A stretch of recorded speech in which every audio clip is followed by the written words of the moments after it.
ಬೆಟ್ಟದ ಮೇಲೊಂದು ಮನೆಯ ಮಾಡಿ ಮೃಗಗಳಿಗಂಜಿದೊಡೆ ಎಂತಯ್ಯ. ಬೆಟ್ಟದ ಮೇಲೊಂದು ಮನೆಯ ಮಾಡಿ ಮೃಗಗಳಿಗಂಜಿದೊಡೆ ಎಂತಯ್ಯ. ಸಮುದ್ರದ ತಡಿಯಲ್ಲಿ ಮನೆಯ ಮಾಡಿ ದರೆ ತೆರೆಗಳಿಗಂಜಿದೊಡೆ ಎಂತಯ್ಯ.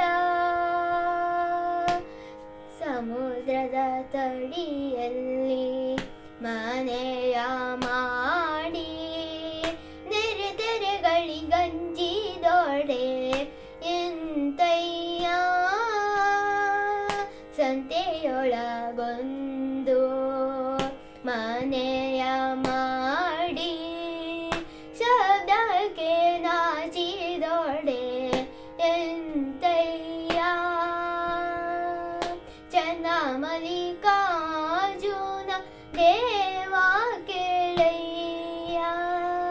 ಲೋಕದೊಳಗೆ ಹುಟ್ಟಿದ ಬಳಿಕ ಸ್ತುತಿ ನಿಂದೆಗಳು ಬಂದಡೆ ಮನದಲ್ಲಿ ಕೋಪವ ತಾಳದೆ ಸಮಾಧಾನಿಯಾಗಿರಬೇಕು. ಸಮಾಧಾನಿ